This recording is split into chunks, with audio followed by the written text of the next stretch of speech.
আমাকে বলছে কোথা যাবে, তাহলে কি বেরিয়ে পড়েছো, কোথাও যাবে টাবে নাকি? বলে হ্যাঁ যাবো, সবাই বেরিয়ে গেছে। আর এদিকে অ্যানাউন্স করছে তোমরা কোথায়, তাড়াতাড়ি চলে আসো আমাদের ঘট বড়ানো। আমি ভাবছি ঘট বড়ানোর টাইম মানে কি, বাঁশ নিয়ে নেই তাহলে, আরে ওই যে ধ্বজ বাঁশ আর খোল খরতাল আমরা নিয়ে নিচ্ছি, এবার চলো। বাজনা বাটি বলছে আমরা যাবো না। কেন? আরে আমরা তো ঘট নিয়ে যাচ্ছি। বলে না না, ও ঘটে হবে না, আসল ঘট তো বেরিয়ে আসে না। আর স্বামীরা সব জলের বোতল নিয়ে পিছনে দাঁড়িয়ে আছে, মাতাজি সকল নাচছে, তো কোথায় অজ্ঞান টজ্ঞান হয়ে যাও কোনো করো। এই কি হিন্দু সমাজ? এই হিন্দু সমাজের রীতি? এই সেই বেহুলার বাংলা?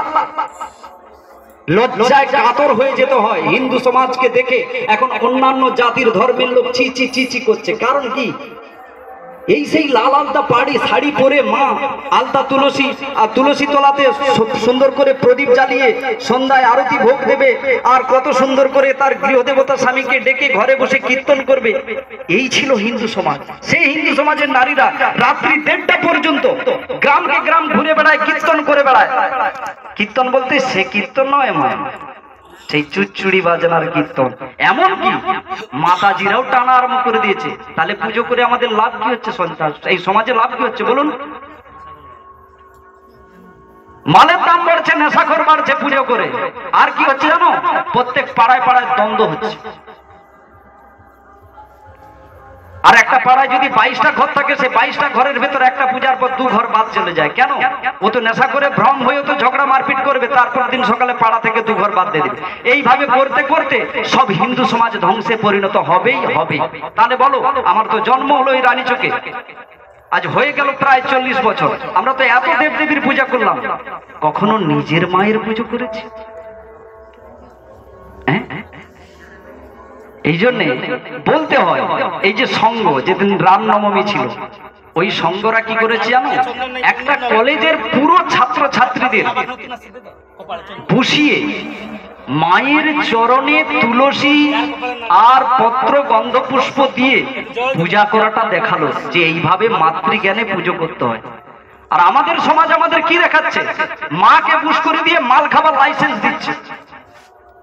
হ্যাঁ, জোর গলায় বলতে পারি, কারণ কেউ যদি চায় তার নিজের মাকে বস করিয়ে, নিজের মাকে সিংহাসনে বস করিয়ে মন্দিরে বস করে রেখে তার সামনে চাট মদ মাংস এইসব খেতে পারবে? জীবনে পারবে না, ওর লজ্জা এসে যাবে। কিন্তু ওই পিতলের ঠাকুর ওর দিকে তোর দৃষ্টি নেই। এই জন্য দেখবেন প্রায় দেবদেবীকে বুশ করে রেখে এরা জাগ্রত অবস্থায় মদ মাংস গাঁজা সব কিছু চালিয়ে যায়। এটা হিন্দু ধর্মের রীতি নয়। মাকে এনেছো মহাপ্রভুর নাম করে, কোথায় গো কীর্তনের দল, তোমরা তাড়াতাড়ি চলে আসো, মহাপ্রভুর ভোগ লাগাতে হবে। শেষ পর্যন্ত কীর্তন দল কোথায় থাকে? কোথায় যায়?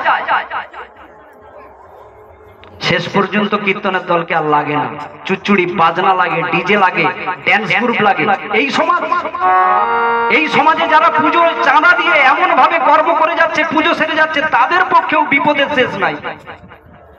কারণ লঙ্কায় যখন হনুমান নিজের লেজটায় কাপড় জড়িয়ে, নিজের লেজটাকে কাপড় জড়িয়ে রাবণের বংশধর যখন লঙ্কা জ্বালিয়েছিল, তখন কিন্তু রাবণ বলেছিল, দেখো প্রত্যেক বাড়ি থেকে যার যত কাপড় ছেঁড়া আছে আর যত ঘিতো আছে সব নিয়ে এসে হনুমানের। হনুমান তখন বলছে, জোড়াও জোড়াও, জোড়ালে লাভ আছে, প্রসাদ সবাই পাবে। যখন মাগো জড়িয়ে আগুনটা লাগিয়ে দিল, একমাত্র বিভীষণের স্ত্রী আর বিভীষণ দুজনে বলছে, দেখো হনুমান পরম বৈষ্ণব, অপরাধ করো না, চুপচাপ চলে এসো, ওরা যা করছে করুক। শুধু তার বাড়িতেই তুলসী মঞ্চ রয়ে গেল, আর তারা তেল কাপড় দিল না, তারাই বেঁচে গেল। আর রাবণের যত বংশধর ছিল সবাই তেল কাপড় দিল, বৈষ্ণব নিন্দা করলো, সবার ঘর ঝুলে ছাই হয়ে গেল। এই তত্ত্বটা বুঝে দেখুন, ওই ড্যান্স গ্রুপ হচ্ছে, ওই মাল খাচ্ছে, মাতলামি করছে, আপনার কাছ থেকে পয়সার ভাগ তো যাচ্ছে, ওইখান থেকে যত পাপ হচ্ছে, পাপের অংশীদার কিন্তু সেই রাবণের বংশের মতো সবাই পেয়েছে। আজ কি ছেলেটা গেল কোথায়? না তমলুক গিয়েছে, বাড়ি ফিরেনি। কোথায় রে? গাড়ির নিচে। কেন? ও তো মা, ও মা তো রক্ষা করার কথা, কিন্তু রক্ষা করবে কি করে? তুমি যদি মাতাল হয়ে তাকে না মানো, সেই শীতলা তোমাকে শীতল রাখবে কি করে? সেই কালী তোমাকে রক্ষা করবে কি করে? এই জন্য ভাবতে হবে আমাদের। তাই ভয় পেয়ে কোনো লাভ নেই। আমার মহাপ্রভু বলছেন, না, আমি একটা সজা ডাক্তার, আমার ওষুধের চিকিৎসাও কিন্তু সম্পূর্ণ আলাদা। দেখবেন এমন এমন ডাক্তার আছে মাগো, রোগীর হাত দেখেই হারি তোর অবস্থা বিরাট খারাপ, তোর মনে হয় আর মনে হয় কি বলে আমি আর টিকতে পারবো না, হাই হাই কি হবে, এমন অবস্থা হয়ে যায়। কিন্তু এমন ডাক্তার আছে, এই হাতটা দেখি, আরে তোর কিছু হয়নি, মনের রোগ, ভালো মন্দ খা, সানটান ঠিক টাইমে কর, হয়ে যাবে। আমার মহাপ্রভু এমনও ছিল গো, অজাতি নিম্ন জাতি, অজ্ঞাতি জ্ঞানী নয় অজ্ঞানী, তারা সবাই এসে বললো মহাপ্রভু আমরা সবাই মিলে নাম করতে পারবো? বলে হ্যাঁ, আমি আনন্দ নিয়ে এসেছি, প্রেম নিয়ে এসেছি, সেই প্রেম আনন্দ ধারাকে সবাইকে দিয়ে দেবো। বলে আমি মুচি, বলে মুচি তো সুচি, বলে আমি মেথর হতে কি হচ্ছে, তোমার কাপড় চুপড় যা আছে আমাকে দাও, আমি নিয়ে যাচ্ছি, তুমি কৃষ্ণ নাম করো। আনন্দময় ধারায় ভেসে গেল বাংলা। আর আজ সেই মহাপ্রভুর নাম কোথাও হয়, একটা মঙ্গল ধ্বনি দিয়ে ভাগবত আরম্ভ হয়। কিন্তু আজকাল পুরো গ্রামে গ্রামে ট্র্যাডিশন হয়ে গেছে, গ্রামে চিৎকার করে বলছি, কুকুরের ধ্বনি, শিগালের ধ্বনি, কাক ডাকা ধ্বনি, এইসব দিয়ে দেবী আনন্দ করা হয়। এতে মরপার ফান তৈরি হয়। দেখবেন ডিজে বক্স গুলো চলে, কি আওয়াজ হয়, কা কা কা, এই সব আওয়াজ করে। তার মানে কি, এই সময় এইগুলি যুধিষ্ঠির মহারাজ দেখে মহাভারতে ভীমকে আর নকুলকে সদেবকে পঞ্চপাণ্ডবকে বলেছিল এগুলো অমঙ্গল লক্ষণ। আজ কলিকাল সেই অমঙ্গলের লক্ষণগুলি বাজিয়ে আবার অমঙ্গলকে নিয়ে আসছে। কিন্তু আমার শ্রীমন মহাপ্রভু সুন্দর করে আনন্দ নিয়ে এসেছে, তিনি খুব সুন্দর ডাক্তার। আচ্ছা কেউ কেউ বলছে ঠাকুর কতবেলা ডাকবো, তোমার এই যে মন্ত্রতন্ত্র, এই যে হরিনাম মহামন্ত্র কখন ভজন সাধন করব? বলে খাইতে শুইতে যখন তখন। বলে এত সোজা? বলে হ্যাঁ। বলে আসন ভালো করে পারতো? বলে না, দরকার নেই। ভালো শুদ্ধ মুখে নাম করতে? বলে তারও দরকার নেই, শুধু নিলেই হবে। তাই 1407 শতকে সচি মায়ের কল আলো করে সেই নদিয়া, হ্যাঁ, আর সে আসা যাবার সঙ্গে সঙ্গেই দেখবেন সবাইকার মন আনন্দে ভরে যাবে। দেখবেন, দেখো কিভাবে আনন্দ, হ্যাঁ তিনি আনন্দ স্কন্দ, এছাড়া কারোর কাছে আনন্দ নেই। আপনি পরিবারে কারোর কাছ থেকে আনন্দ পাবেন না, একমাত্র মহাপ্রভুর নাম মন্ত্র করুন, নির্জনে বসে দেখবেন আপনার ভিতর আনন্দ ভরে যাবে। আজ কি আনন্দ হলো রে ভাই, হ্যাঁ এলো তিনি, আনন্দ নিয়েই এলো। নদিয়া নগরে সোনার গৌর জন্ম নিল, সচি মায়ের ঘরে হরিনাম বিলাতে, মহানাম বিলাতে, গৌর এলো সোনার নদিয়াতে। আনন্দ হলো রে ভাই নদিয়া নগরে, সোনার গৌর জন্ম নিলেন সচি মায়ের ঘরে, হরিনাম বিলাতে, মহানাম বিলাতে, এলো নদিয়াতে, হরিনাম বিলাতে, মহানাম বিলাতে, গৌর এলো সোনার নদিয়াতে।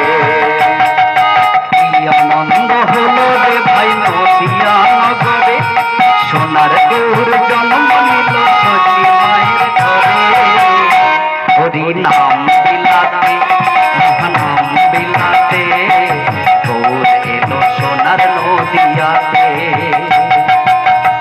আনন্দ হইল দেখো নদিয়া নগরে, সোনার গৌর জন্ম নিলেন তোমার ঘরে, হরিনাম বিলাতে, মহানাম বিলাতে, গৌর এলো সোনার নদিয়াতে, হরিনাম বিলাতে, মহানাম বিলাতে, গৌর এলো সোনার নদিয়াতে।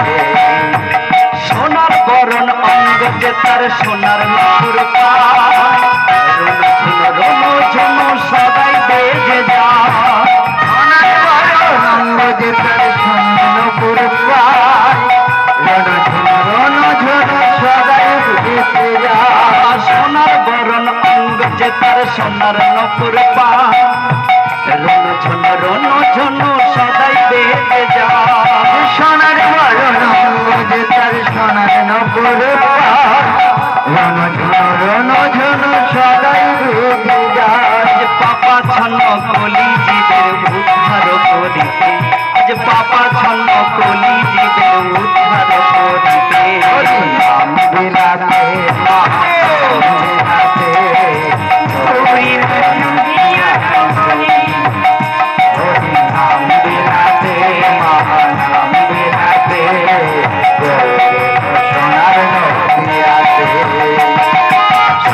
যুগে নারায়ণ তেতা যুগে রাম, তারপরে কৃষ্ণ কলিতে নিমাই চা।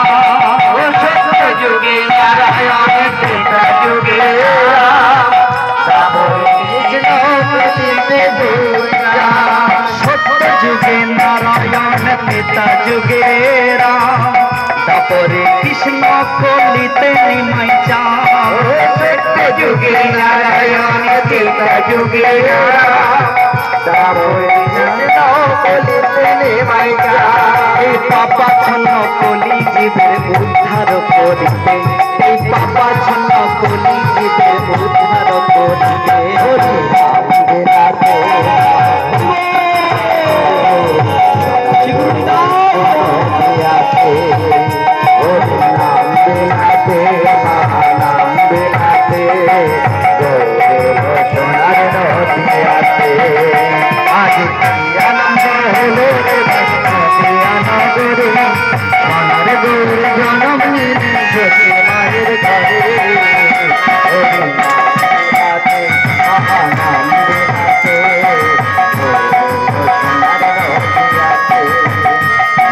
নাম বিলাতে নাম বিলাতে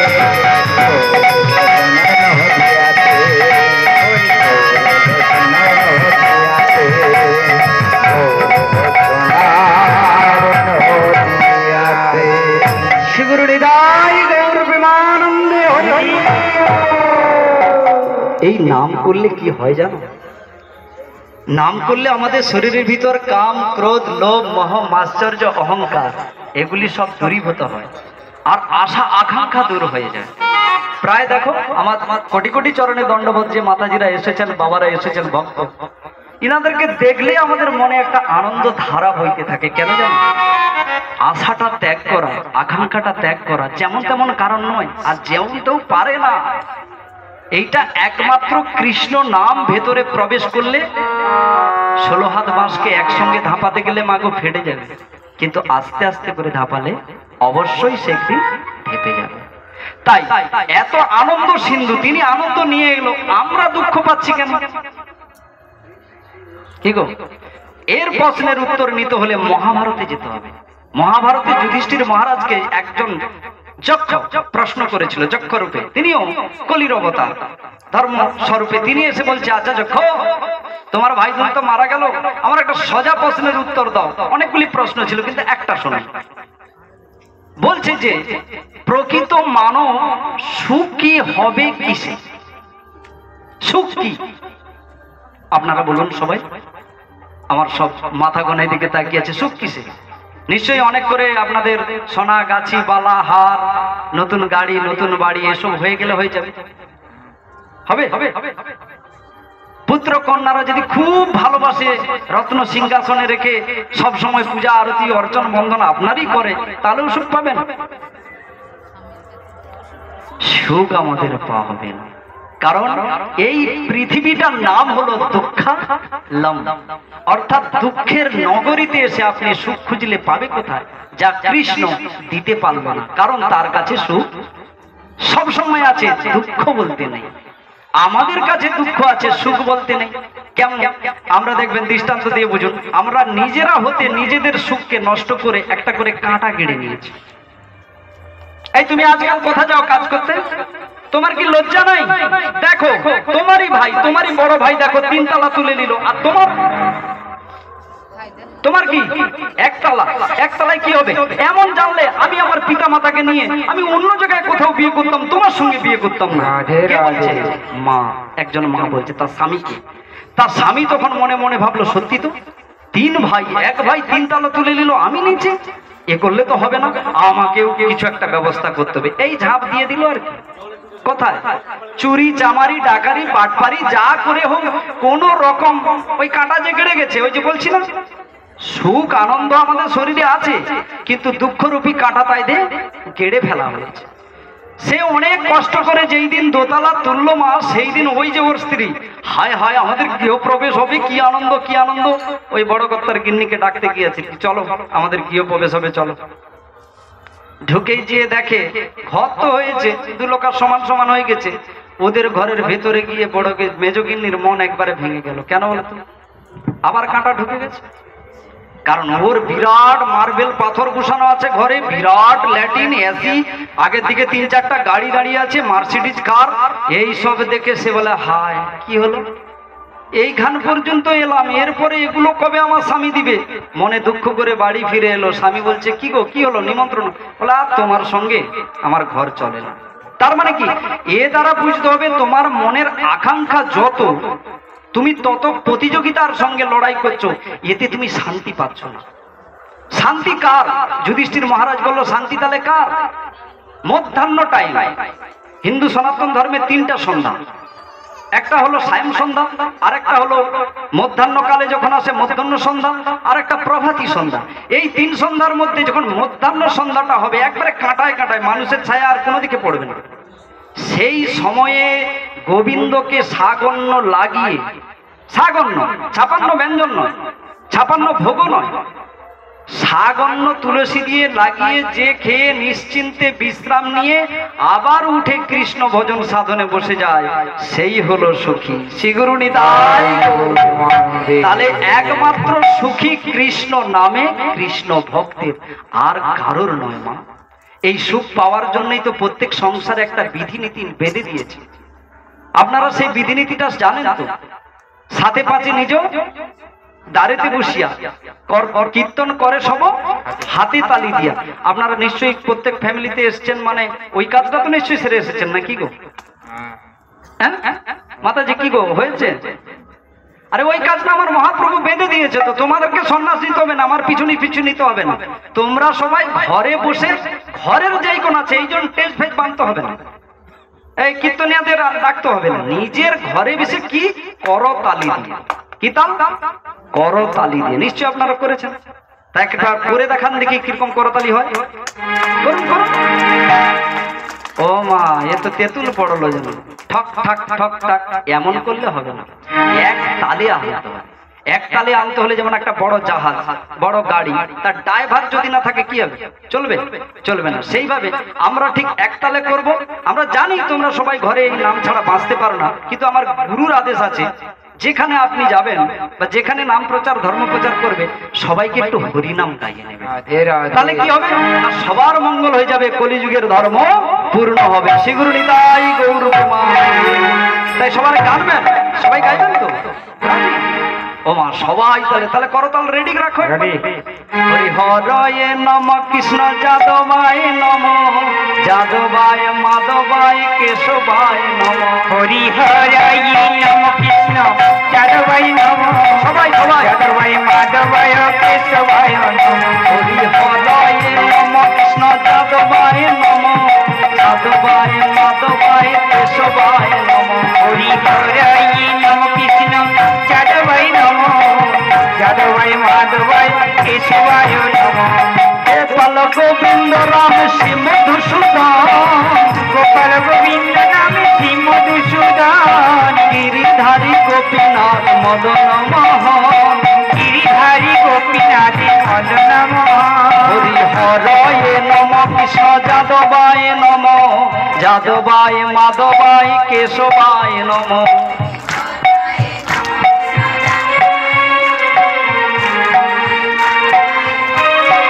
এমন জানলে দল আসতাম না, যেভাবে সুন্দর করে আপনারা গান। আরেকটু দেখো, কষ্ট তো একটু হচ্ছে, আরেকটু করবেন, একটু হাতটা তুলতে পারবেন?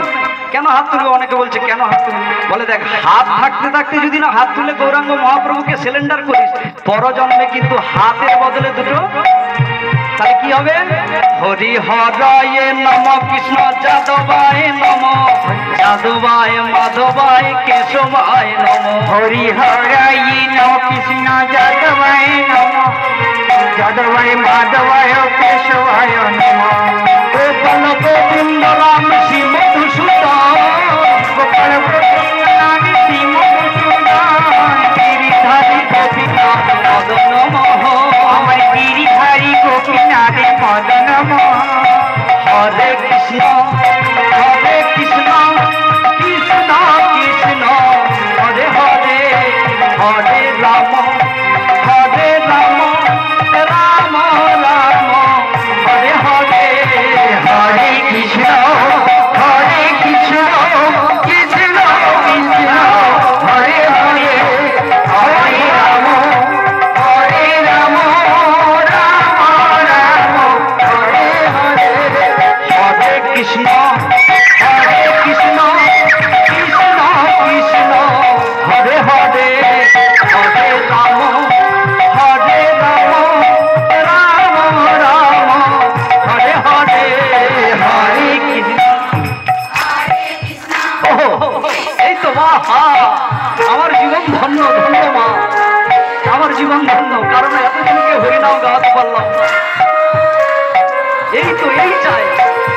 হরে কৃষ্ণ কৃষ্ণ কৃষ্ণ হরে হরে, হরে রাম রাম রাম হরে হরে।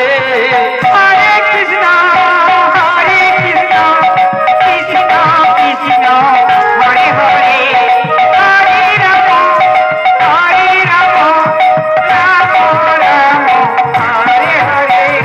হরে কৃষ্ণ কৃষ্ণ কৃষ্ণ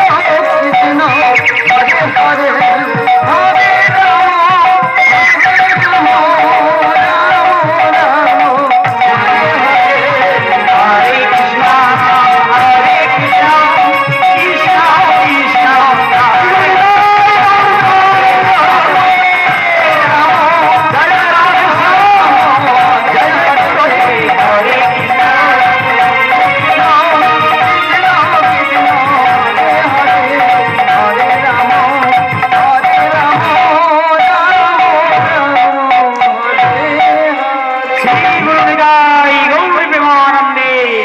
श्रीमान नित्यानंद प्रभु की जय, जय जय श्री चैतन्य महाप्रभु की जय, जय जय दयाल गुरुदेव की जय। এত দুঃখ পাই কেন? আনন্দ সুখরাশি অন্তরে আছে, কিন্তু তাকে বের করলেন না। এখানে আনন্দ পেতে কোনো কষ্ট হয়েছে? এই যে এইটুকু টাইম কত আনন্দ পেলেন, এই আনন্দটাই পেতে চাইছিল, কিন্তু আশারূপী বন্যা এসে আনন্দকে ডুবিয়ে দিল। আমরা যদি রামায়ণে যাই, মাগো সীতা নবজাত বৌমা হয়ে দশরথর ঘরে এসেছে, এসেই তার কপাল ভাঙলো, বনবাসে তাকে যেতে হবে। মা লক্ষণকে নিয়ে সীতা বেরিয়েছে, রামচন্দ্র বলছে তুমি যেও না, তোমার সোনার অঙ্গ সোনার বরণ রূপ, আমরা কোথায় বনে জঙ্গলে হিংস্র জীবজন্তুর ভেতরে থাকবো, তুমি যেও না সীতা, তুমি বাড়িতে দেখো। না না স্বামী, স্ত্রীর পরম ধর্ম হলো স্বামীর সেবা করা, স্বামীর সেবা না করে আমি কোথা যাব, চলো আমরা একসঙ্গে যাই। মাগো এ পর্যন্ত ঠিক ছিল, দেখো এই দৃষ্টান্তটা দিয়ে বুঝে দেখো যে একমাত্র আকাঙ্ক্ষা বা আশা বেশি হলে কতটা দুঃখ হয়। পঞ্চবটি বনে গিয়ে সুন্দর করে কুটির বাঁধলো, মাগো কুটির বেঁধে সীতা আছে, আর অমন সময় দৈব যোগে রাবণের বোনের সঙ্গে সংঘাত হলো। সেই রাবণের বোন কাকে পাঠাইলো? মারিচ রূপী। দেখো দেখো স্বামী কি সুন্দর, দেখো ওই দেখো স্বর্ণমিগ, দেখো ওর কি সুন্দর, দেখো। কিন্তু বসে আছে তারা কোথায়? পর্ণ কুঠিরে পাতার উপরে। কিন্তু থাকতে থাকতে মনের ভিতরে কি জেগে উঠলো? স্বামী গো, তুমি যদি ওই ওই সোনার হরিণটাকে নেশে দাও না, ওর ছাল দিয়ে না আমরা সুন্দর করে একটা বিছান তৈরি করবো, তাতে আমরা নিরানন্দে ঘুমবো। জন্মালো কি আশা। আর রামচন্দ্র জানে যে সোনার হরিণ কখনো হয় না। পুরুষেরা সবাই জানে যে সবাই যদি ঝিল করে ফেলি লাভ হয়ে জমিদার হব না। কিন্তু স্ত্রীকে সুখী রাখার জন্য, স্ত্রীকে বড়লোক জমিদার করার জন্য ওরাও রামচন্দ্রের মতো লাফ দিয়ে পড়ে যাবে। আর পড়ে গিয়ে কি করলো? এখন কোথা কোথা পালিয়ে বেড়াচ্ছে তার ঠিক নেই। রামচন্দ্র সীতাকে হারিয়ে 14 বছর পালিয়েছিল। এখন প্রায় গ্রামে গ্রামে লক্ষ্য করে দেখবে জমিদার হতে গিয়ে জিল খুলে ও নিজে গর্তে ঢুকে গেছে আর বের হয়ে যাবে। তাই সেই রকম দৃষ্টান্ত আপনারা দেখুন। আর এই থেকেই তো শিক্ষা, ভাগবত শিক্ষা দিতে এসেছে। যেমন তোমার যোগ্যতা তেমন থাকো। তুমি তো বনে গিয়েছো, রামচন্দ্র বলছে সীতা না নিলে হয় না। না না স্বামী তুমি যাই বলো। হরিণটা কেমন লম্বাচ্ছে টুকুর টুকুর করে, ওকে আমার দরকার। রাম বলল লক্ষণ তুমি পাহারা দাও, আমি তাহলে আসি। রাম তো জানে যে আমি করতে, বাস চলে গেল। আর যে কি করলো, ওদিকে মরিচ, সে তো হরিণ নয়, সে তো মরিচ, সে মায়াবী কণ্ঠে ডাকলো, লক্ষণও চলে গেল, সীতাও হরণ হয়ে গেল। 14 বছর কাল স্বামী স্ত্রীর ভিতর বিচ্ছেদ বেদনা শুরু হলো। 14 বছর পরে সীতাকে পরীক্ষা করে বাড়ি ফিরিয়ে আনলো। সীতা চোখের জলে কাঁদতে কাঁদতে গিয়ে বলছে স্বামী,